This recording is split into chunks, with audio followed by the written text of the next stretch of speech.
There's another type of question that we can ask with Google Forms that provides answers or answer choices to the person who's filling out the assessment or the survey, and that's called a choose from a list question. Sometimes there are a lot more choices than we might want to list. Sometimes it's purely for aesthetics and spacing on the page. For example, if we had a list of different classes that you might indicate you were enrolled in, perhaps we don't want to list every homeroom on a multiple choice screen or on a checkbox screen because it'll just simply take up too much room on the form.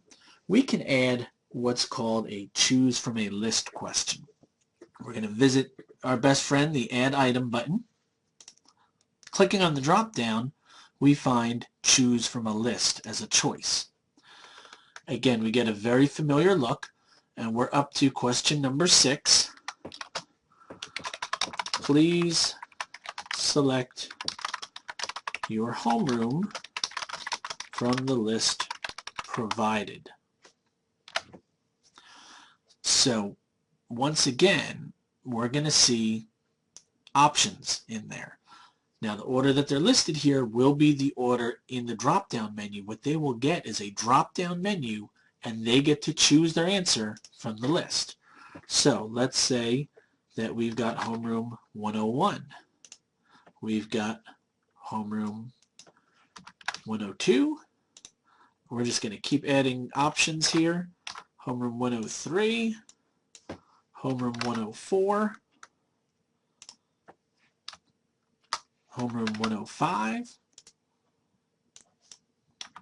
106. You see how this is going here. 107. So if this was going to be a standard multiple choice kind of format, you see already on the screen that we're starting to lose our question when we start looking for a list of answers. So if we stop here with those choices on choose from a list, when we complete this question, you now see how compact it becomes. So let's go to the live form once again. And here we can see, again, what the person filling out the form sees. Please select your homeroom from the list provided.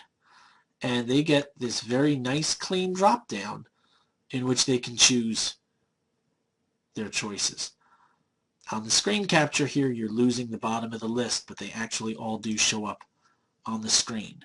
What I'd like to show you for a moment is the difference if, for example, we had made this instead a multiple choice question. When it's a multiple choice question and we view our live form, now we've got all these choices here. What if that's only half the school?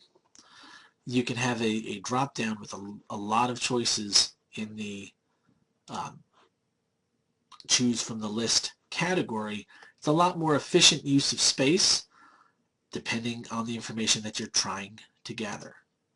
And again, you can reorder the way they appear. If for some reason we wanted 106 to be our first choice, we can do that very simply. And when we view the live form, sure enough, we will see that 106 is our first option. So that's the way to use the choose from a list question. Now it's time for you to do some practice.